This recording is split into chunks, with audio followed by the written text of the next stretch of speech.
नमस्कार, VIP news आप देख रहे हैं। मैं आपके साथ सागर मिश्रा। स्वागत है आप सभी का जन सदन में। उत्तराखंड की मंत्रिमंडल में काफी बड़े बदलाव हो चुके हैं जो मौजूदा प्रशासनिक कार्य प्रणाली पर सवालिया निशान खड़े करते हैं। देवभूमि से तीरथ की विदाई के साथ ही साथ कुमाऊं मजबूत होने की तस्वीर भी आवाम के सामने है। हरीश रावत के लिए चक्रव्यूह तैयार किया गया और प्रदेश के सीएम कुमाऊं से, कैबिनेट मंत्री भी कुमाऊं से, राज्यपाल भी कुमाऊं से। तो क्या ये कहना उचित होगा कि इस बार भी आरटीपीसीआर घोटाला बनी है बदलाव की वजह? एक बड़ा सवाल यह भी है कि आगे शिक्षा मंत्री ने उत्तराखंड में शिक्षा के क्षेत्र में क्या काम किया। सवाल तमाम, क्योंकि अगर देखा जाए बीजेपी के कार्यकाल पर अगर हम नजर डालें तो कोई भी मुख्यमंत्री ऐसा नहीं रहा जिसने अपना 5 साल का कार्यकाल पूरा किया हो। एक बहुत बड़ी नाकामी और विफलता भी रही है ये बीजेपी की।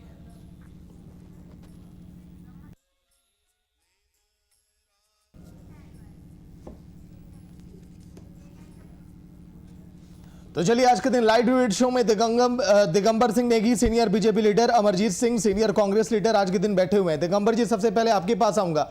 जो नाकामी हम बता रहे हैं आज के दिन, 10 सालों में देखिए आप लोगों ने कोई भी एक ऐसा मुख्यमंत्री नहीं तय किया जो अपने कार्यकाल को पूरा किया हो। और तो और कहा जा रहा है कि हरीश रावत के लिए पूरा ये चक्रव्यूह तैयार किया जा रहा है कि कैसे बीजेपी सत्ता में लौट कर आए। दिगंबर जी,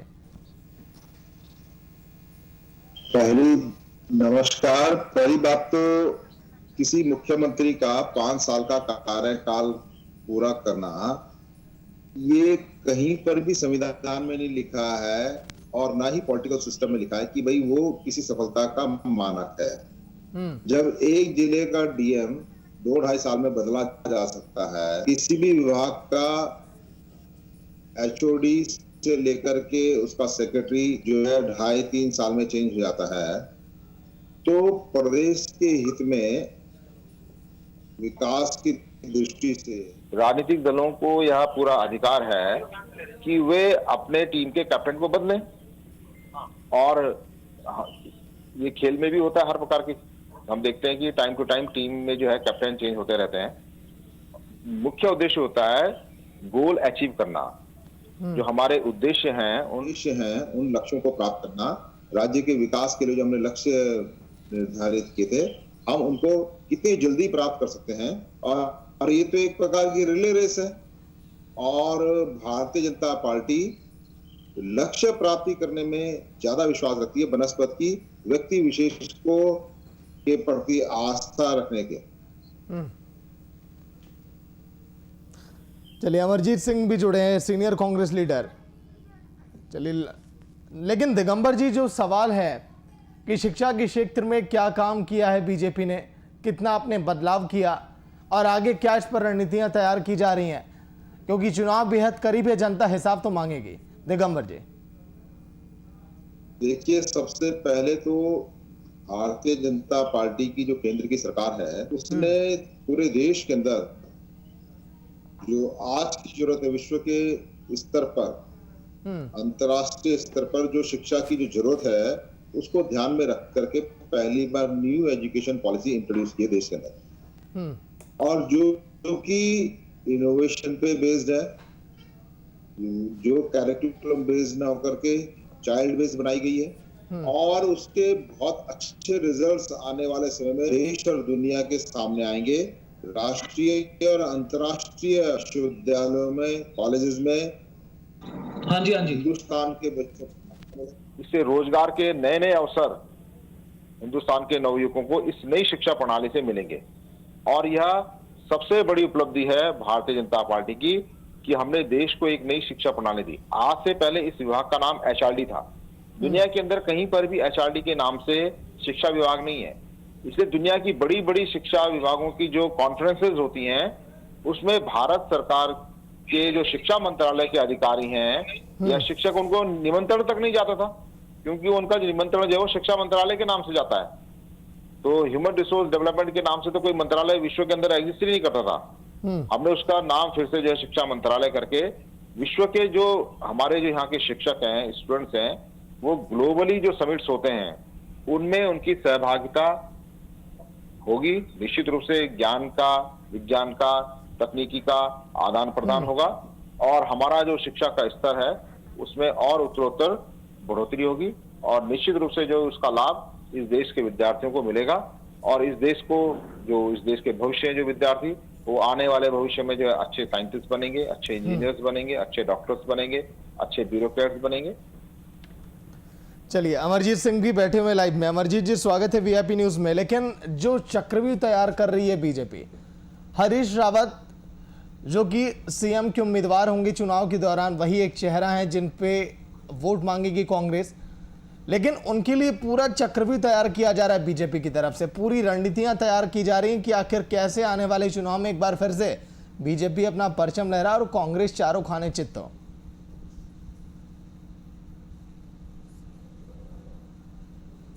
मुझे तो ऐसा लगता है कि बीजेपी खुद इस चक्रव्यूह में फंस रही है, वो चक्रव्यूह बना रही है और वो भी मंदियों की तरह उसी चक्रव्यूह में फंसेगी। और रही बात रावत जी की, रावत जी किसी चक्रव्यूह में फंसने वाले नहीं है, क्योंकि उन्होंने पूर्व में भी काम किया है और जनता काम के आधार पर वोट देगी। और इसमें में आपको मालूम है तीसरा मुख्यमंत्री इन्होंने दिया है बीजेपी वालों ने, और ये बता रहे हैं कि रिले रेस के तौर पर चल रहा है, परफॉर्मेंस के हिसाब से चल रहा है। क्या परफॉर्मेंस रही? अगर बीजेपी की परफॉर्मेंस रही होती तो आज 3-3 मुख्यमंत्री ना देने पड़ते। और आखिरी समय में, चुनावी साल है हमारा, अभी मात्र 5 महीने चुनाव कर रह गए हैं, उसके बाद आचार संहिता लग जाएगी। मुझे बताइए, जो तीसरा मुख्यमंत्री लेके आ रहे हैं, जिस मेरे दिगंबर भाई रिले रेस की बात कर रहे हैं, जिसको बैटन दे इन्होंने, उस बैटन में जब आगे लेकर बढ़ेंगे, किस रूप में बढ़ेंगे, कब काम करेंगे, धरातल पे काम कब होंगे, जनता के बीच में काम कब जाएंगे, केवल और केवल ये जो उनके 5 महीने केवल घोषणाओं में बीतेंगे, जिस प्रकार से हमेशा जुमलेबाजी रही है। वो जुमलेबाजी का आधार पर ये वोट लेने के लिए जनता के बीच में जाएंगे। और रही बात रावत जी की, रावत जी के किए हुए काम बहुत सारे हैं और बीजेपी की नाकामियां हमारे पास भरपूर है जनता के बीच में ले जाने के लिए। हम किसी भी चक्रव्यूह में फंसने वालों में से नहीं है, ये तो बीजेपी का जो बनाया हुआ चक्रव्यूह, आप समझिए ये खुद ही फंसने वाले हैं। बोलिए दिगंबर जी। तीरथ सिंह रावत को मुख्यमंत्री बनाना, उनका नाइट वॉचमैन के रूप में इस्तेमाल करना, फिर उसके बाद अगला मुख्यमंत्री तय हो जाना, तो फिर आखिर लाया क्यों गया उन्हें? पहले ही आप लोग तय कर लेते। और आपने जो जिक्र किया कि मुख्यमंत्री बार बार बदलना कोई विफलता नहीं है, तो सर बदलते रही हर रोज मुख्यमंत्री, कहिए हमारी विफलता नहीं, हम काम करेंगे हर मुख्यमंत्री के चेहरे पे। तो बंशीधर भगत जी ने कह दिया है, बंशीधर भगत जी ने कह दिया है कि हम जो है मुख्यमंत्री 10 बदले, 3 बदले, 2 बदले, आप अंदाजा लगा सकते हो, अभी भी संभावनाएं हैं। मुझे तो लगता है कि जो इनके 56 हमारे विधायक हैं, सबको एक बार का मुख्यमंत्री बना दिया जाए 2 दिन के लिए, क्या हर्ज है? ठीक है, दिगंबर जी जवाब दीजिए इस पर। सब मुख्यमंत्री बन जाएंगे और हर तरफ अच्छा होगा, तब जनता वाला मोदी जी वाला नारा। देखिए, इससे ये स्पष्ट दिखाई देता है कि कांग्रेस कितनी बौखलाई हुई है, कितनी घबराई हुई है भारतीय जनता पार्टी की रणनीति से। एक और कांग्रेस है जो पिछले 15 दिन से अपना नेता प्रतिपक्ष नहीं चुन पा रही, 10 एमएलए की पार्टी होकर के अपना नेता प्रतिपक्ष तय नहीं कर पा रही है। और यहाँ भारतीय जनता पार्टी 57 विधायकों की पार्टी होते हुए भी 3 दिन के अंदर अपना नया मुख्यमंत्री चुन करके फ्रंट फुट पे हमारे नए मुख्यमंत्री बैटिंग कर रहे हैं। और इस कारण से कांग्रेस को घबराहट हो रही हरीश रावत जी की। तो हरीश रावत जी तो चुके हुए कारतूस हैं और जो कि 17 में जिन्होंने अपनी पार्टी को के विधायकों, मंत्रियों, मुख्यमंत्रियों को पार्टी से बाहर जाने के लिए विवश कर दिया। तो आज भी कांग्रेस उतनी ही बिखरी हुई है, उतनी ही उसमें फूट है, उतनी ही गुटबाजी है, उसके पास कोई विजन नहीं है, केवल मैं के सिवाय कांग्रेस के पास कोई दूसरा। लेकिन दिगंबर जी आपने जिक्र किया कि रणनीतियां आप बना रहे हैं, कहीं ऐसा ना हो कि रणनीतियां काम ना करे और जनता का आक्रोश आप पर भारी पड़ जाए। जनता के सामने क्या जाएंगे कि हमें आप वोट दीजिए, हमारी क्या उपलब्धियां हैं? जनता की नजर में बीजेपी जिस तरह से बदनाम हुई, कोविड के दौरान प्रोटोकॉल का उल्लंघन किया गया, हर रोज लोग मौत के मुंह में समा रहे थे उस दौरान, फिर भी कुंभ में लोगों की भीड़ और तांता दिखाई दे रहा था। और कोविड टीके में जो बड़ा घोटाला हुआ, जनता की नजर में बीजेपी क्या है इस समय, वो जनता भी जान रही है। देखिए, कोविड एक अंतर्राष्ट्रीय महामारी है और इसका पूर्व अनुभव ना तो डॉक्टरों को है, ना वैज्ञानिकों, ना प्रशासनिक अधिकारी को। यह भी मानना पड़ेगा कि हमारे सेवा के क्षेत्र में और फ्रंट लाइन कोविड वॉरियर्स जो हैं, उन्होंने कितनी निर्भीकता के साथ जो मेडिकल सपोर्ट जो है लोगों को दिया है। और भारतीय जनता पार्टी के लीडर्स ने भी उस दौर में, आप कांग्रेस का अपना निजी जो कांग्रेस ऑर्गेनाइजेशन है उसने कितनी मदद लोगों की और भारतीय जनता पार्टी का गवर्नमेंट को छोड़ दीजिए, भारतीय जनता पार्टी जो ऑर्गेनाइजेशन है उसने जिनके घरों में बीमार थे उनके घरों तक खाना पहुंचाने का काम किया, जिनके पास मेडिसिन खाना आपने कितना पहुंचाया, इंजेक्शन आपने कितना पहुंचाया, नौबत आप ही लोगों ने क्रिएट की। दिगंबर जी, दिगंबर जी, अगर एक बार घोषणा कर दी जाती कि कुंभ का मेला नहीं होगा, कोई अपने घरों से ना निकले, सारे संत वहीं पर बने रहे जहां पर हैं, तो क्या ये होता? क्या इतने मामले सामने आते? क्या लोगों की मौतें होती? ये झूठा प्रचार है कुंभ मेले के प्रति, और ये हमेशा से हिंदू धर्म के प्रति कुछ लोग फोकस करके अटैक करते हैं। हिंदू धर्म का मैं भी हूं, तो क्या मैं अटैक कर रहा हूं कुंभ मेले पर? एक झूठा प्रचार है। आप ये बताइए कुंभ मेले में नहीं सर, मरकज में भीड़ हो जाती है तब सर सभी नेता लोग सर चीख चीख कर कहते हैं कि मरकज में भीड़ लगाई, मरकज से कोरोना विस्फोट हुआ। लेकिन मैं खुद सर हिंदू हूं, मैं कह रहा हूं कि नहीं, कुंभ के मेले से कोरोना विस्फोट हुआ है। आप ये बताइए कि कोविड के कारण कुंभ मेले में भाग लेने वाले साधु संतों की कितनी मृत्यु हुई? कितनी मृत्यु हुई सर? सर आंकड़े उठाकर देखिए सर, कितना कोरोना फैला हुआ है संतों में, और कितने संतों की मौत हुई है। कितने की मौत हुई? सर नाकामी छिपाने से सर छुपे के लिए जनता जान रही है। चलिए अमरजीत जी, आप ये बताइए ना कि साधु संतों की कितने की जो है कैजुअलिटी हुई है कुंभ में स्नान करने के कारण से, कोविड के कारण?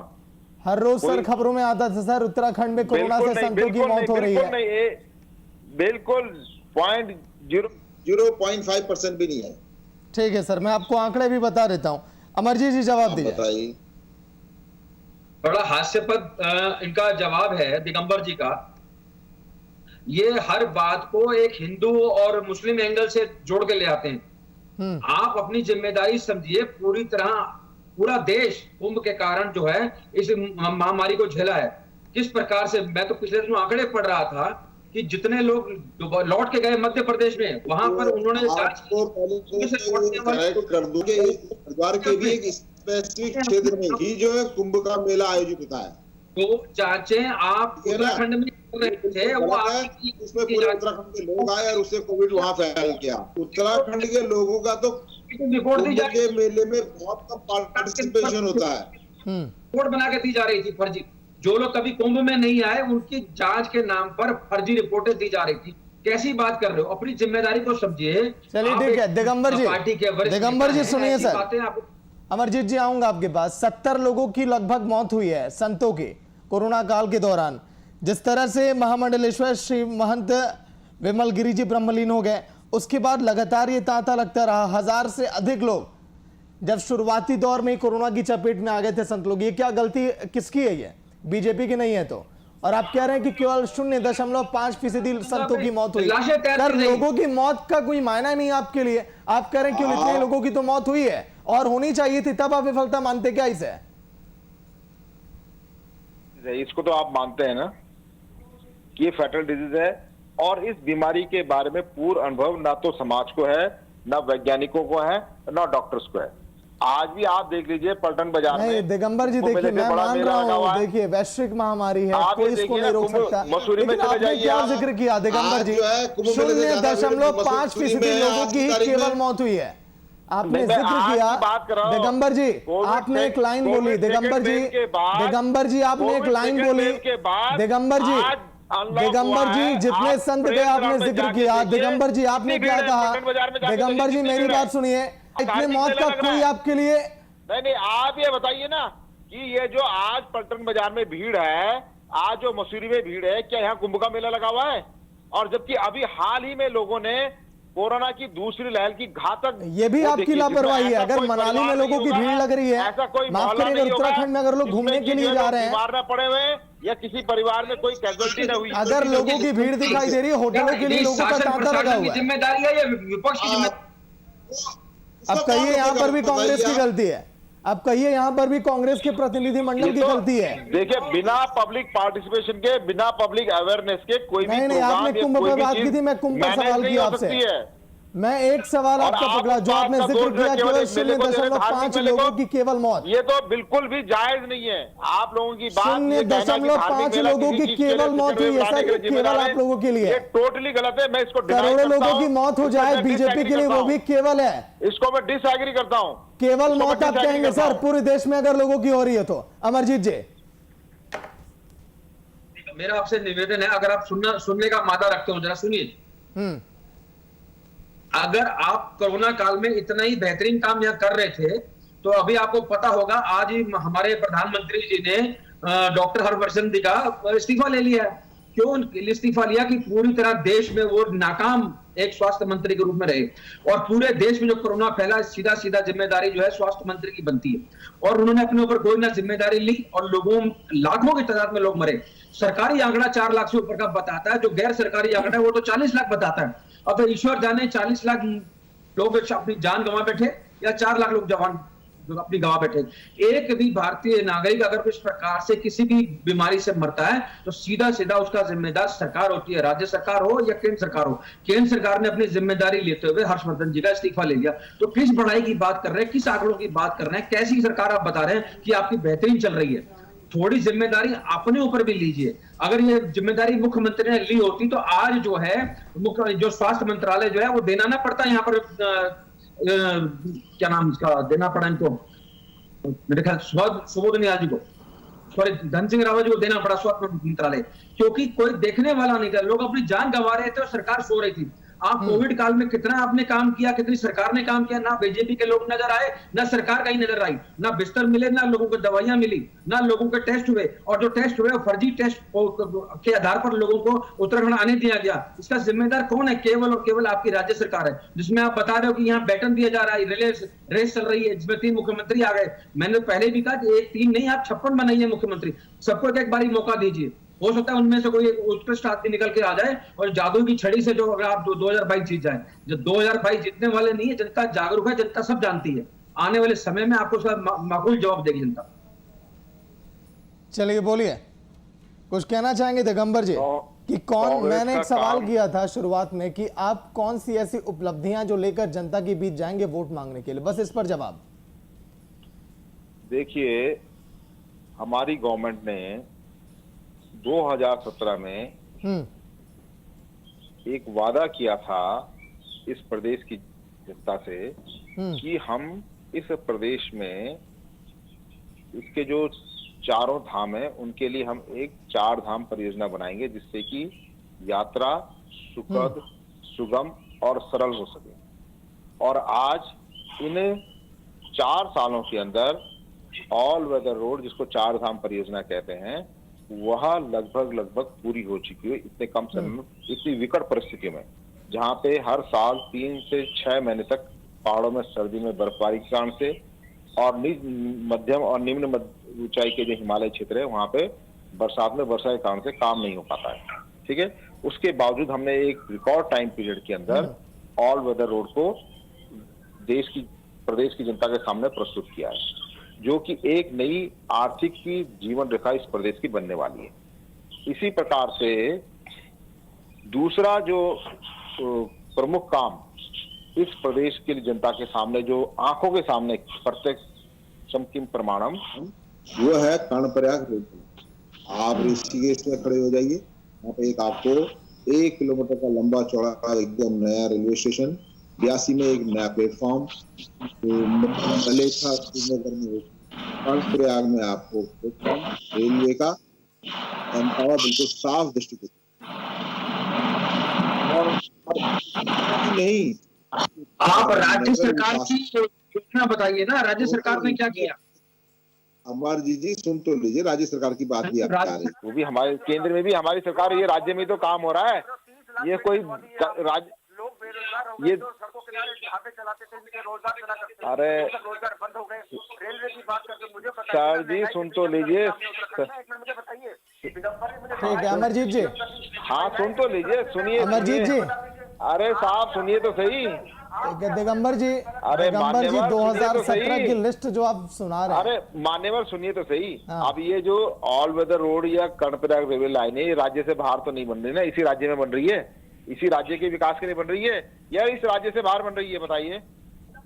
ये तो आप लोगों की बड़ी चतुराई है कि ये केंद्र की योजना है। अरे केंद्र ने योजना दी तो किसके लिए दी है? इस राज्य की जनता के लिए तो दी है। दिगंबर जी, हिमाचल प्रदेश के लिए दी है या बिहार के लिए दी है? उत्तराखंड के लिए दी है या योजना? अमरजीत जी, इनके जवाब पर फीडबैक लूंगा मैं आपका। अमरजीत जी,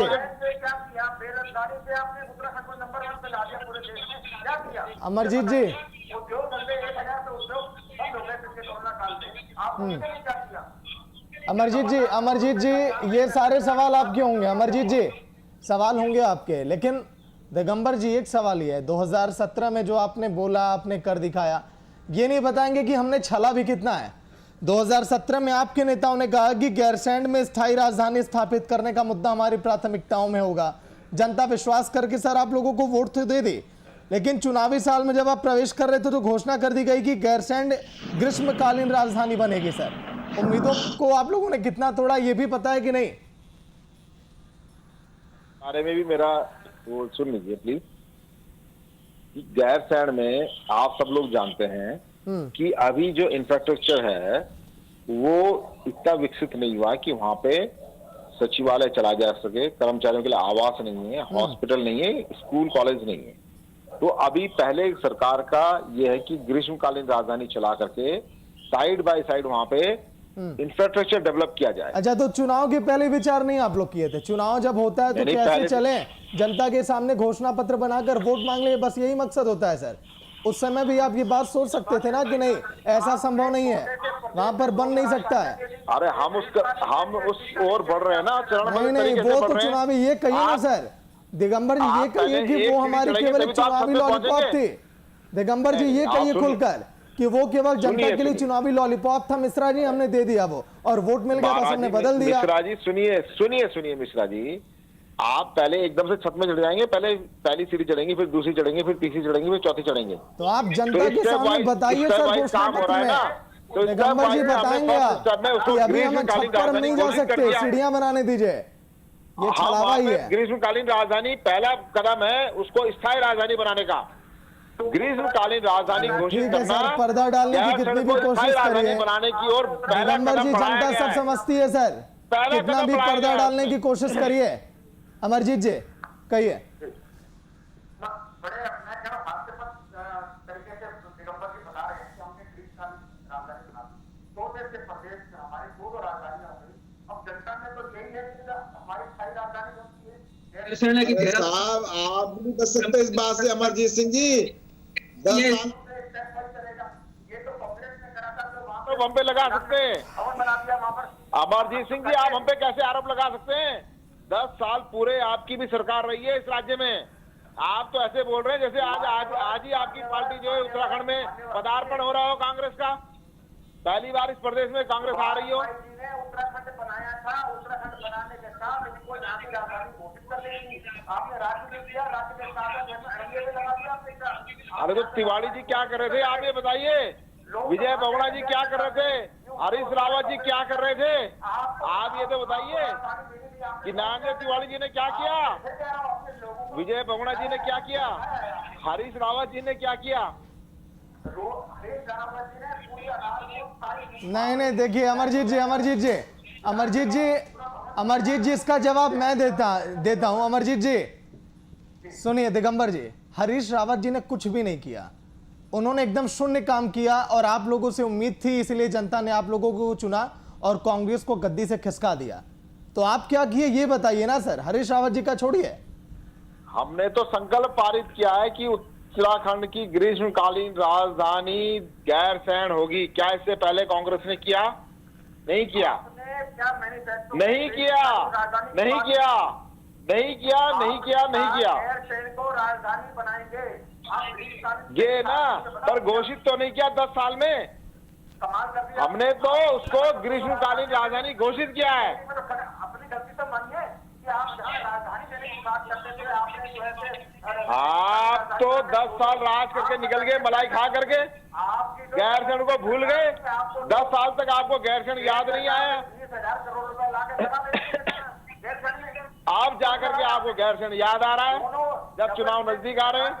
परंतु 10 साल तक जब आपकी सरकारें थी तब गैरसैंण क्यों याद नहीं आया आप लोगों को? ये बताइए, जनता आपसे पूछती है कि 10 साल तक आपको क्यों गैरसैंण याद नहीं आया? आपसे कह रहा हूँ, रावत जी की सरकार थी, हमने वहाँ पे विधानसभा भवन बनाया, वहाँ पे हमने सत्र चलाए। आपने क्या सत्र चलाया? वहाँ पे टेंट लगा करके भी हमने सत्र चलाए। आप तो पिकनिक मनाने जाते थे वहाँ। अरे कांग्रेस तो पिकनिक मनाने जाती थी वहाँ, करोड़ों रुपए जनता के खर्च करती थी वहाँ सिर्फ पिकनिक मनाने के लिए। एक दिन जाती थी, दूसरे दिन देहरादून में आती थी। हेलीकॉप्टरों से जा जाके आपने जो वहां का प्रदूषण कर दिया। चलिए ठीक है, इलाके का। देखिए दिगंबर जी, परंतु जो है ग्रीष्मकालीन दिगंबर जी, अमरजीत जी, शीतकालीन राजधानी घोषित ही की आप लोगों ने, वहां तो हेलीकॉप्टर उड़ा दिगंबर जी, अमरजीत जी, वक्त कम है, मैं आप लोगों को रोक रहा हूं बस। दिगंबर जी, इस बार जब घोषणा पत्र बनाइएगा तो ये पूरा लिखकर चलिएगा कि क्या वाकई में आगे हम इस पर काम कर सकते हैं कि नहीं। टीवी स्क्रीन पर आकर ये ना बोलना पड़े कि नहीं हमने स्थायी राजधानी अभी हम नहीं बना पाए, इसीलिए हमें ग्रीष्मकालीन हमें बनाना पड़ा, हमें घोषित करना पड़ा। देखिए विफलताएं हैं सर, उससे आप मुंह फेरने की आप लाख आप कोशिश करिए, जनता सब जानती है, समझती है, और अपना वोट वो जब देगी तो हिसाब लेगी। शुक्रिया दिगंबर जी आपका, अमरजीत जी आपका चर्चा में शामिल होने के लिए। तो हमने बात की उत्तराखंड के विकास को लेकर, वो विकास जो जनता देखना चाहती थी, क्योंकि बीजेपी की तमाम विफलताएं, चाहे हम कुंभ के मेले की बात करें या कोरोना काल के दौर की बात करें या बिगड़ती स्वास्थ्य व्यवस्थाओं की बात करें जो चरमरा सी गई इस कोरोना काल में, लेकिन क्या इन्हीं उपलब्धियों को लेकर बीजेपी जनता के बीच जा पाएगी? क्या इस मौके पर कांग्रेस चौंका मारेगी? सवाल तमाम देखती रही VIP न्यूज। नमस्कार।